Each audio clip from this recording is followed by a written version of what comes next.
A Operação Fisco Paralelo, tocada pelo Ministério Público Paulista, descobriu um esquema de corrupção envolvendo bilhões em créditos tributários, graças a uma burocracia opaca e burocratas com poder de veto sobre o dinheiro alheio. O resultado não deveria surpreender ninguém. O que foi encontrado não foram servidores que corromperam o sistema, mas um sistema que corrompeu os servidores. E vamos entender nesse vídeo o problema maior por trás do esquema de corrupção. Este é o Visão Libertária, sua fonte de informações descentralizadas e distribuídas. Ajude a propagar as ideias de liberdade. Deixe o seu like e compartilhe com seus amigos. Um artigo seu pode virar vídeo aqui também, sabia? Este artigo foi sugerido por Papa Leão XV, escrito por estatista sonegador, revisado por historiador libertário e narrado por Gordinho Caipira. Em março desse ano, promotores do Ministério Público Paulista cumpriram 22 mandatos de busca e apreensão contra servidores da Secretaria da Fazenda de São Paulo. A operação teve como alvo 16 pessoas, entre servidores ativos e aposentados de delegacias tributárias, tanto da capital quanto do interior, suspeitos de manipular procedimentos fiscais e exigir propina de empresas em troca de liberação de créditos de ICMS, aos quais possivelmente já teriam direito por lei. Nomes como Carrefour, Casas Bahia, CIMED, Ipiranga e Vigor aparecem nas investigações. O esquema estimado pode chegar a bilhões de reais. E o que a imprensa chamou de escândalo é, na verdade, o funcionamento esperado de um sistema de extorsão que desviou bilhões de reais do setor produtivo da sociedade diretamente para o bolso de fiscais da Receita. O ICMS é o imposto estadual que incide sobre a circulação de mercadorias e alguns serviços. A base legal dele é uma lei federal de 1996, conhecida como Lei Candir, que define as regras gerais enquanto os estados complementam com a legislação própria. Toda vez que uma empresa compra insumos ou mercadorias para revender, ela gera créditos de ICMS. Quando vende, gera débitos. A diferença entre os dois é o que ela deve ou tem a receber do fisco. O problema começa quando essa equação produz um saldo credor acumulado. Uma empresa que exporta muito, por exemplo, gera créditos que nunca são compensados pelos débitos normais do negócio. Esse saldo fica parado. A empresa tem direito a ele por lei, mas não pode simplesmente sacar. Precisa pedir autorização ao fisco estadual, apresentar documentação, submeter arquivos digitais à validação, aguardar análise, passar por verificação fiscal e provar que não tem débitos em aberto. Só depois recebe a autorização de uma autoridade competente para apropriar o crédito e utilizá-lo. O processo inteiro é regulado por portarias, que somam dezenas de artigos e parágrafos na lei positivada. Existe ainda o ICMS-ST, a modalidade de substituição tributária, em que uma empresa da cadeia paga o imposto antecipado por toda a cadeia abaixo dela. Quando a venda final ocorre por um valor menor do que o previsto, a empresa que pagou antecipado tem direito a ressarcimento. Para pedir esse ressarcimento, o caminho é igualmente tortuoso. Sistema eletrônico, arquivos, protocolos, notificações, prazos, riscos de bloqueio da conta corrente fiscal por qualquer inconsistência.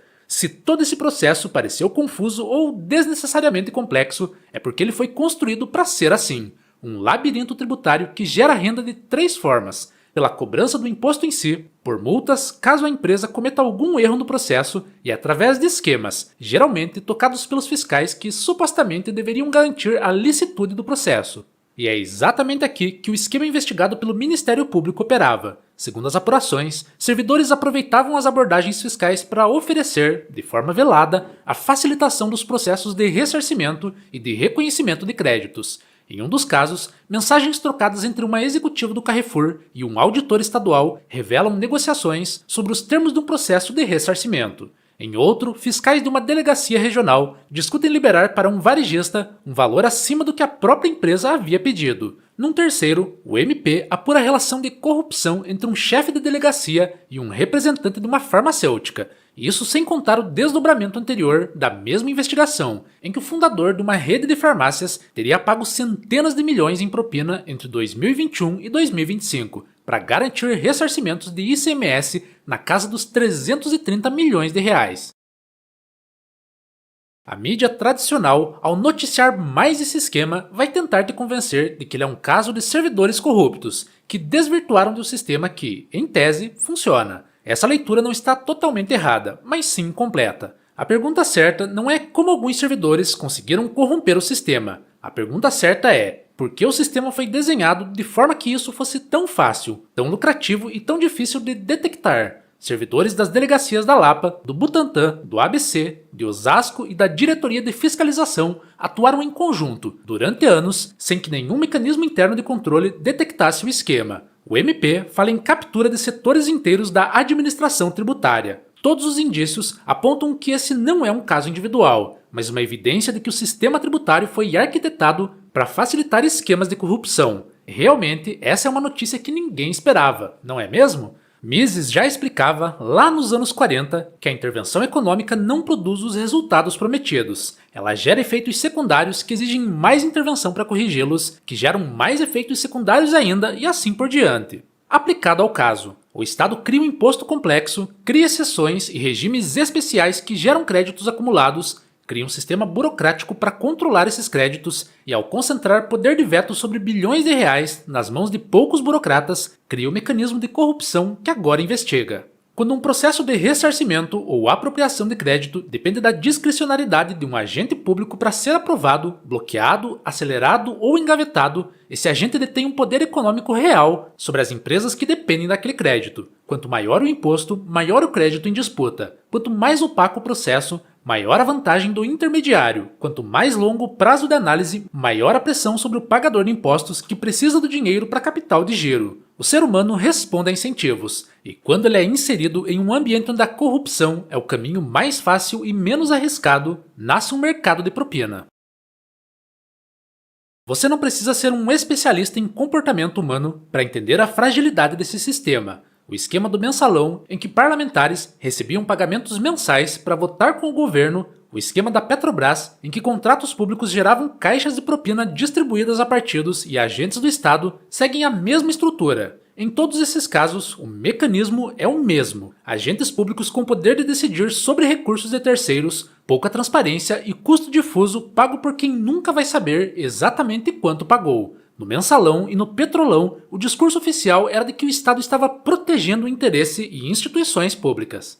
No fisco paralelo, o mesmo Estado diz que estava fiscalizando a ordem tributária. O resultado nos 3 casos foi o enriquecimento de servidores e políticos e o saque de recursos que deveriam ter outro destino. Mas preste atenção no detalhe mais revelador do caso atual. Parte das empresas investigadas não estava necessariamente tentando fraudar o fisco. Algumas, ao que tudo indica, pagaram propina para receber o que já tinham direito por lei. Você já pagou o imposto, já gerou o crédito conforme a legislação, mas para recuperar o que é seu, precisa pagar outra vez, dessa vez ao servidor que controla a fila. Agora que toda a fraude foi revelada, a imprensa e a classe política vão tentar novamente te vender uma solução mágica para o problema. Nesse ano eleitoral, tenha certeza de que vão tentar conquistar o seu voto ou te manipular com um discurso que defenda a criação de mais normas e dispositivos que impeçam esquemas desse tipo. É isso que eles sempre fazem quando a casa dos colegas cai. Usam a desculpa de atualizar a legislação para criar outros dispositivos que vão gerar novos esquemas. A solução não é mais fiscalização, não é aumentar a CGU, a corregedoria ou o número de auditores internos. É reduzir o tamanho do espaço onde a corrupção ocorre.